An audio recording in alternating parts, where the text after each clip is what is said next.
Voyage to go, history. Life is a journey, being part of it is everything. Hello, my name is Jessica. Welcome to episode 27 of my historical travel podcast, Voyage to go, history, where I take you on the most adventurous journeys from the past that continue to shape our view of the world today. In this true story, 17-year-old German Georg Forster travels around the world with his father, a naturalist in the 18th century, aboard the sailing ship under the command of James Cook. Georg's travel narrative is written in the language of the 18th century. To make it more understandable, I have largely translated it into modern language. His knowledge is that of the late 18th century, so I will place some of his statements in context and provide additional information.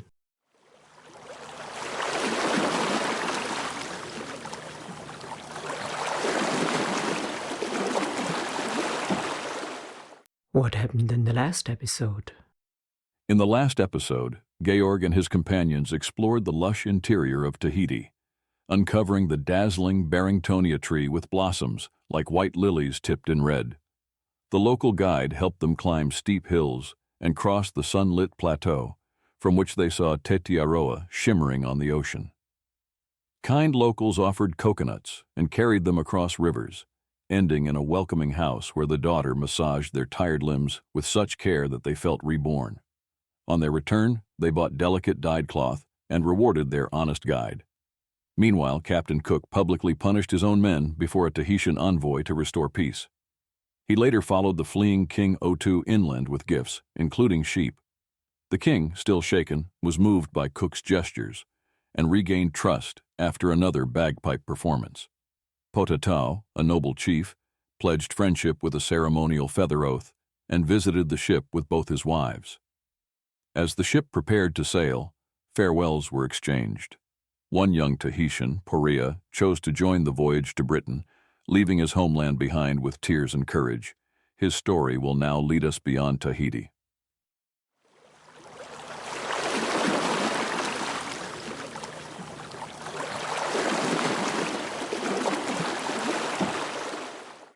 Monday, August 30, 1773, Tahiti. It deeply saddened the expedition members that they had to leave this magnificent island so soon, just as they were beginning to form real bonds with its joyful inhabitants. Their stay had lasted only 14 days, and 2 of those had been lost in travel from one harbor to another.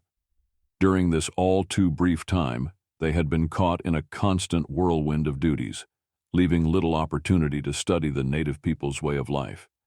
Yet in their household practices, customs, and traditions, the islanders offered so much that was new and remarkable that the sheer abundance of impressions had initially overwhelmed Georg and his companions.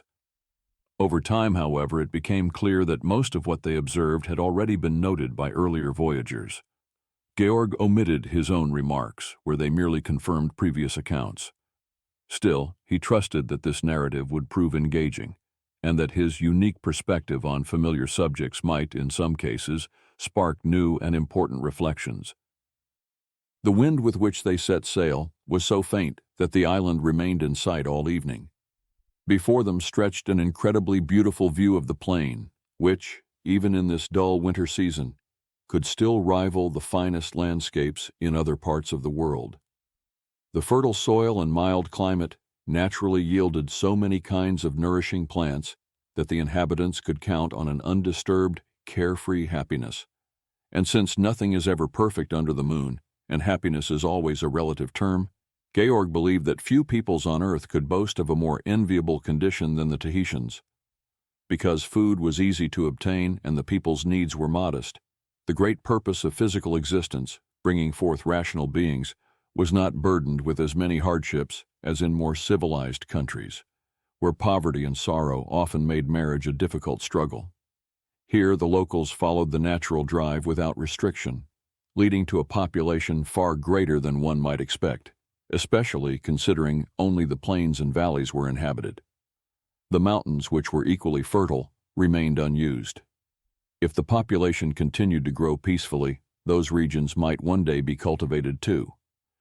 The social structure resembled an old European feudal system. The people were ruled by a supreme chief and divided into three classes: the Aries, the Manahonas, and the Tautaus. Although these classes differed significantly, this distinction had little effect on the population's overall happiness. The Tahitians' way of life was too simple for social rank to create meaningful inequality.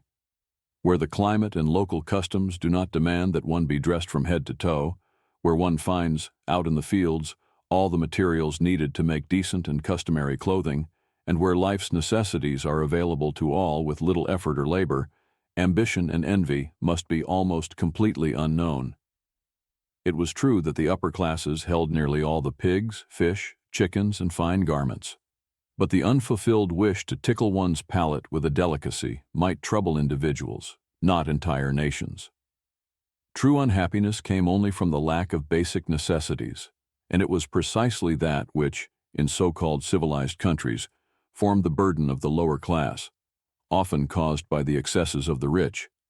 In Tahiti, by contrast, the difference between high and low was overall less than that between an English tradesman and a day laborer. The common people showed so much affection toward their nobles that it seemed they all saw themselves as one large family, with their leaders like elder brothers, entitled to a higher rank by right of birth. Perhaps their government had once been truly patriarchal, where the supreme ruler was regarded as the father of the entire people, a system that gradually evolved into the present form. Yet, even now, traces of that relationship remained. Even the lowest man could speak as freely with the king as with a peer, and see him as often as he liked. That might change if despotism ever took root. But for now, the king still took part in the same tasks as his subjects. Not yet corrupted by false notions of honor or hollow privilege, he saw no shame in taking up the oar in his own canoe when the occasion called for it. How long this fortunate equality might last, that could hardly be determined. But the idleness of the upper class did not promise it would endure for long. For now, field work was not yet a burden to the Tautaus, who still carried it out without complaint. Yet the idle nobility were multiplying at a much faster rate than the laboring class. As a result, the working people would increasingly shoulder the burden and suffer all the consequences that came with it. The commoners would grow misshapen, their bones would weaken. Constant exposure to the burning sun would darken their skin, and as their daughters engaged early and often with the island's elite, their lineage would eventually shrink into smaller, weaker forms. Meanwhile, the idle upper class would retain for themselves the privileges, tall stature, beautiful forms, and lighter skin, because they alone could eat without limits and spend their lives in effortless leisure. Eventually, the lower class would feel this burden and recognize its cause. Then, the awareness of their violated rights would awaken and lead to a revolution. Such is the usual cycle of all nations. For now, such a change was not to be feared in Tahiti, but would the introduction of foreign luxury hasten that unhappy moment? That was a question Europe ought to consider seriously. Truly, if the science and knowledge of a few must come at the cost of entire nations' happiness, then perhaps it would have been better for both explorers and the explored if the South Sea had remained forever unknown to restless Europeans.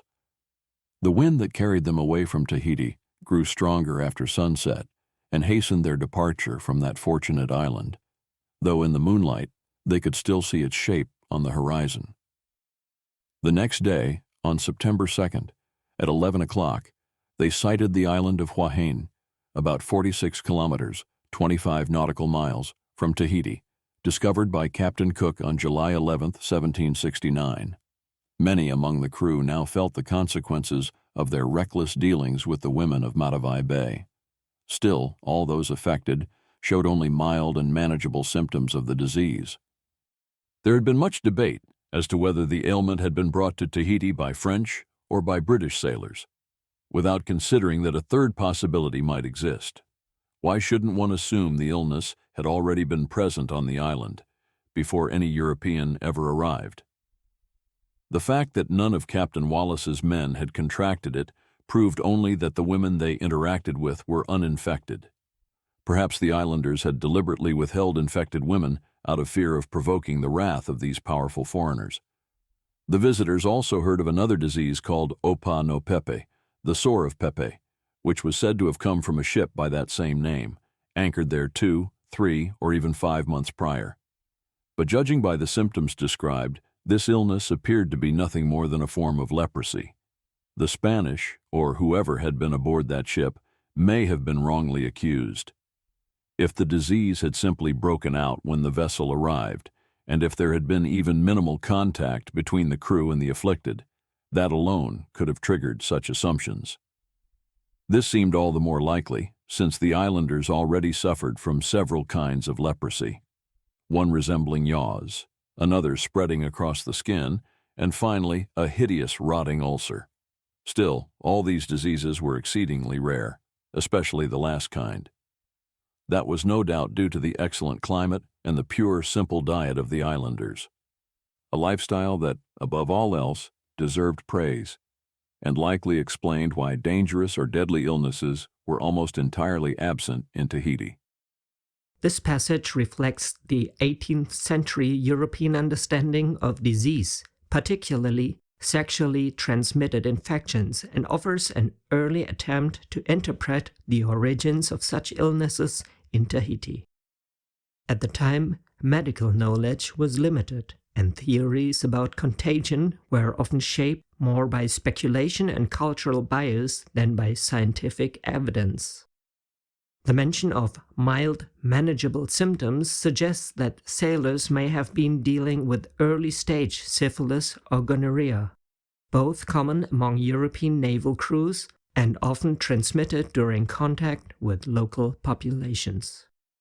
Today, we know that venereal diseases were not introduced solely by Europeans, but their spread was likely intensified by contact between crews and islanders.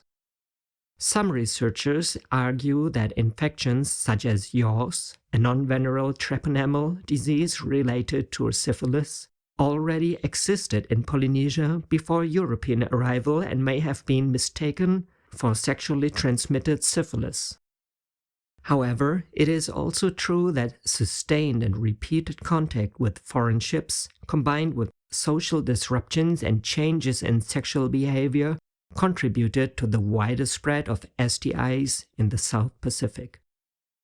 The reference of Opa no Pepe and the speculation about its link to a foreign ship show how narratives of blame were shaped by both islanders and visitors. Europeans often attributed disease outbreaks to recent foreign contact, while islanders, too, associated illnesses with ships, regardless of whether transmission had actually occurred.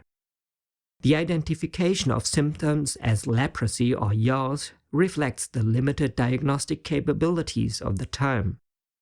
The claim that Tahiti was mostly free from deadly diseases due to its pure climate and simple diet echoes Enlightenment-era ideals of the noble savage and the belief in the healthiness of natural, uncorrupted lifestyles.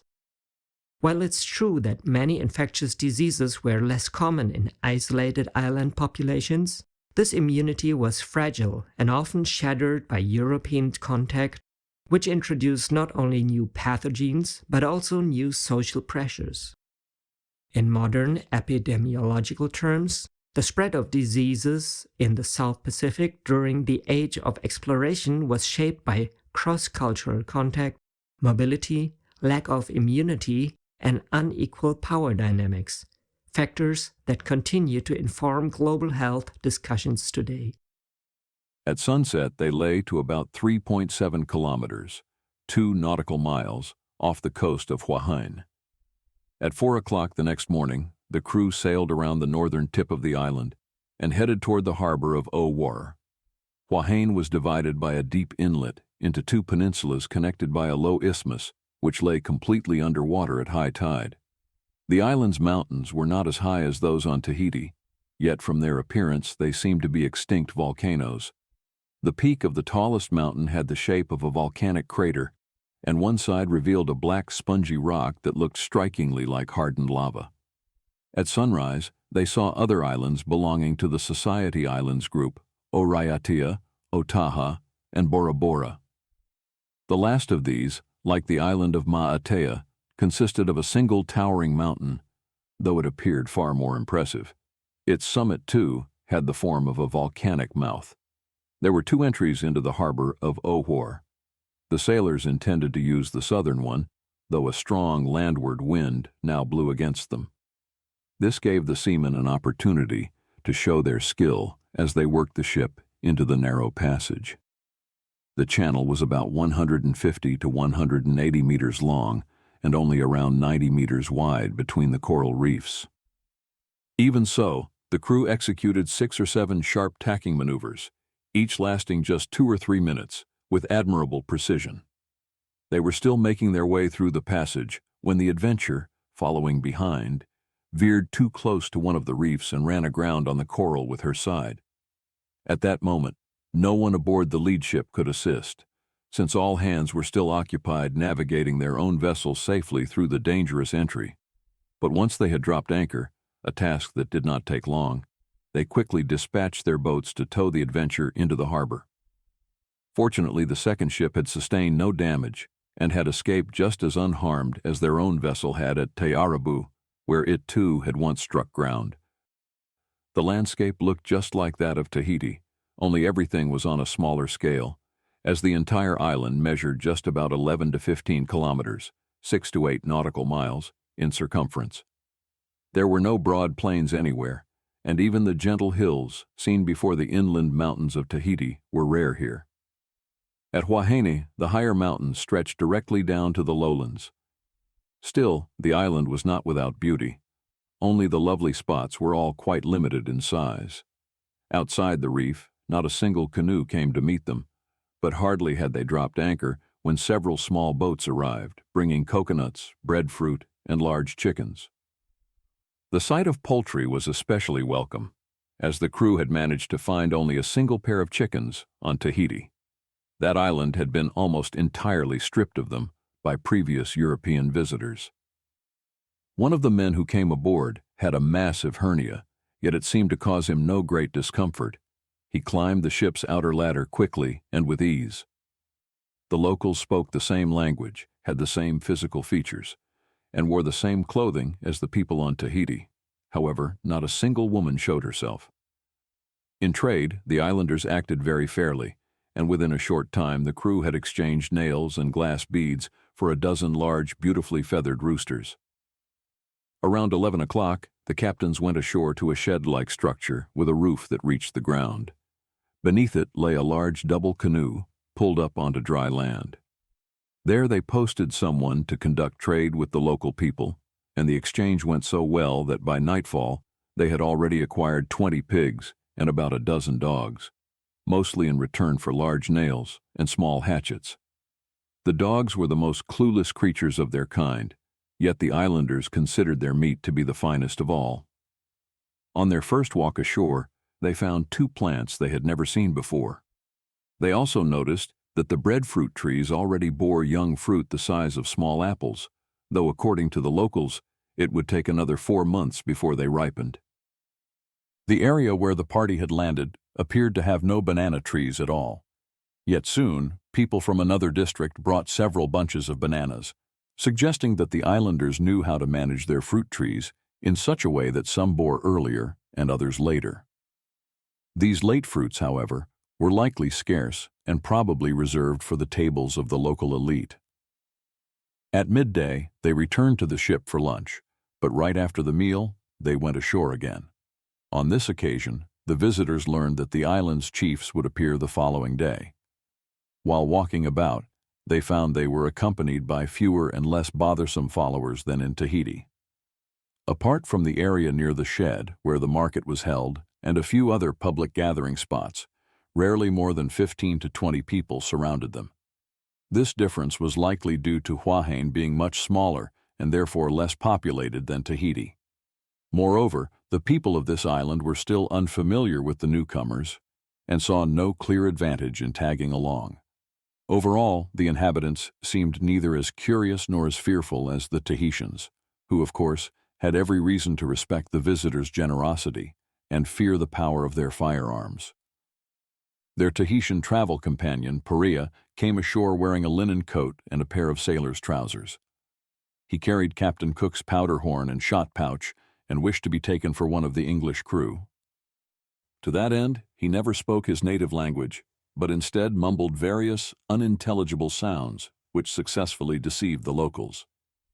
To reinforce the disguise, he no longer wanted to be called by his Tahitian name, Porea, but asked for an English one. The sailors therefore called him Tom, which pleased him greatly. He quickly learned the usual response, "Sir," though he pronounced it Joro.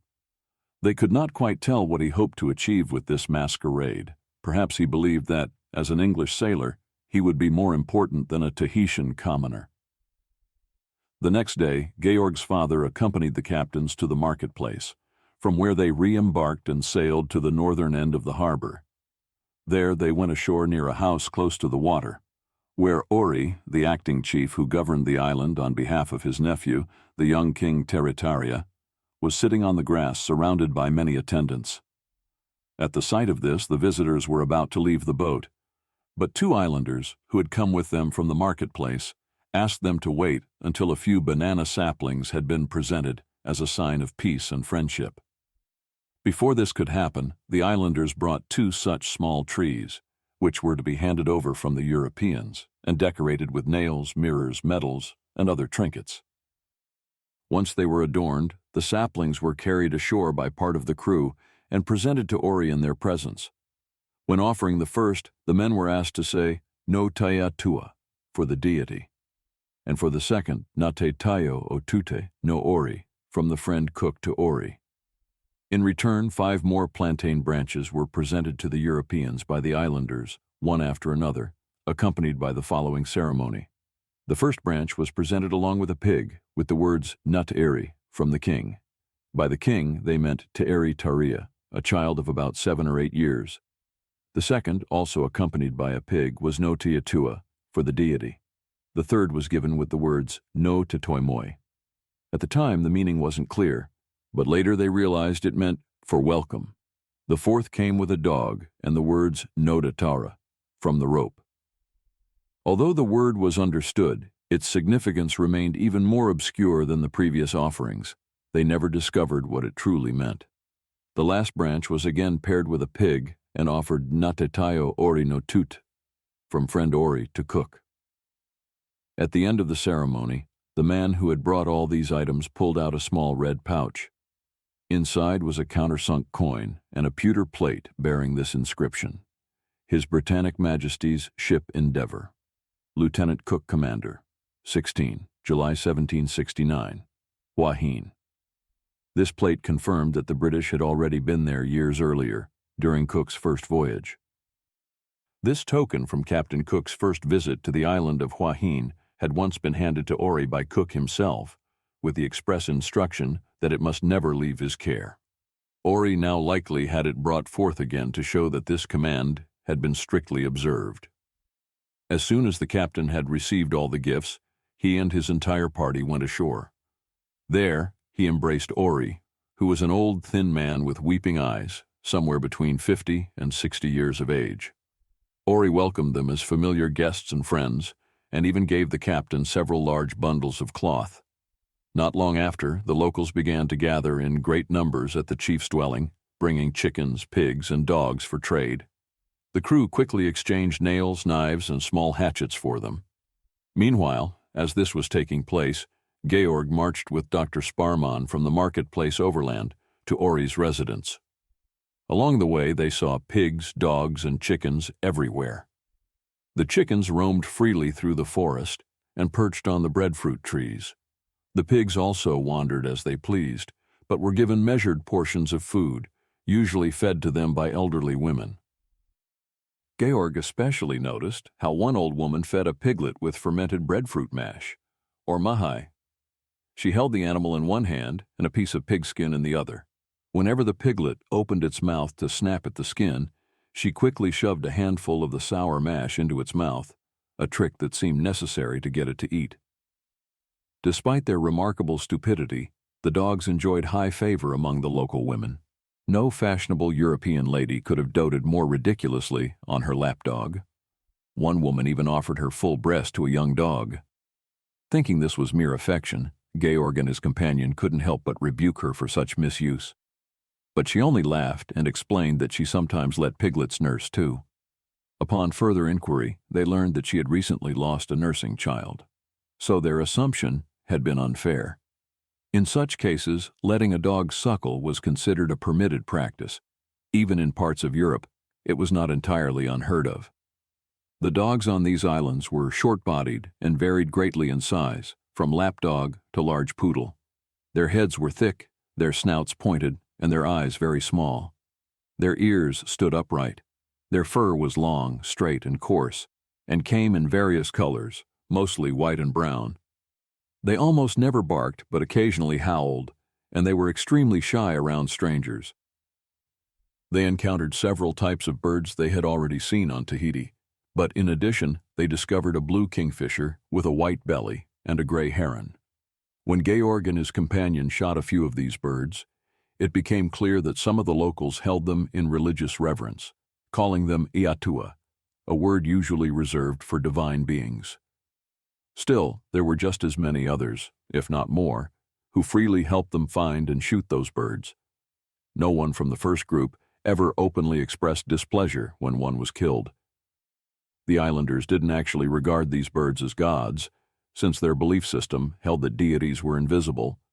However, the name Iatua still suggested a higher level of respect, comparable, perhaps, to how swallows or storks are treated in Europe, where people hope to protect such birds from the cruelty of mischievous boys. In matters of religion and governance, they were ultimately unable to gain reliable information. Their stay was too short, and their knowledge of the local language too limited to receive proper instruction about everything. Meanwhile, Georg and the others kept moving along the northern side of the harbor, where Mr. Smith was supervising the sailors as they filled the empty water barrels. They found many islanders gathered there, bringing so many pigs for sale that there was now enough fresh meat to feed everyone on both ships. Fruit and green vegetables, however, were rare. They barely saw any bananas, breadfruit, or coconuts, and had to make do with yams. Once cooked, these roots were eaten as a substitute for bread with the meat. From there, the party continued along the beach. The shore was made of fine white shell sand and shaded by low coconut palms and various other bushes. Around noon, they reached Ori's house and later returned to the ships with Captain Cook and the rest of the group. The commander had been even more successful in trading with the locals than all the other designated crew members. The boat was so full of goods, they had trouble finding space for everything. In the afternoon, they went back to Ori's house and found many high-ranking islanders gathered there. This gave the observers a chance to see people of various classes and compare them. To Georg and his companions, the locals seemed very similar to the Tahitians. They saw no clear difference in appearance and didn't notice that the women here were lighter-skinned or more beautiful, as some earlier travelers had claimed. Still, such impressions can often vary, depending on the circumstances. Perhaps it had been so for their predecessors. However, one difference was certain. The women of this island begged far less for glass beads and other gifts, and were not as generous with their favors as the women on Tahiti. True, a few women, both at their landing and again at their return to the boat, performed the same indecent gesture that a Tahitian woman named Uriatua had shown during Cook's first voyage. But those here belonged to the lowest social class and never made such elaborate preparations for the act as Uriatua once had. However, in their behavior, the two peoples were clearly more different.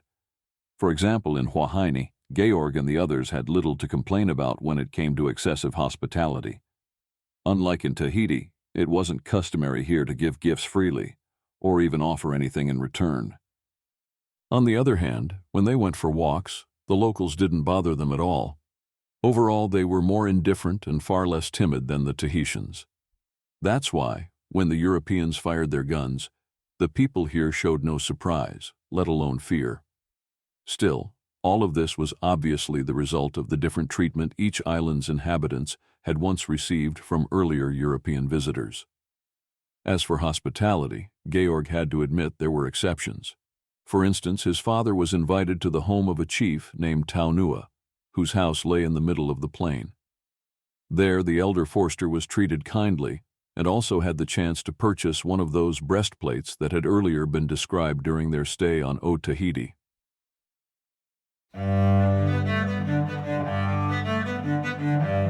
That brings us to the end of episode 27 in Georg Forster's journey around the world about the HMS Resolution with Captain James Cook. You'll find a map of all locations mentioned in this episode linked in the show notes. If you'd like to see how these places look today, visit my YouTube channel Voyage to Go, where I retrace Forster's steps and explore the echoes of the past in the modern world. Thanks for joining this leg of the voyage. There's more to come as we keep sailing with Georg Forster, Captain Cook and the Resolution. Because life is a journey, being part of it is everything.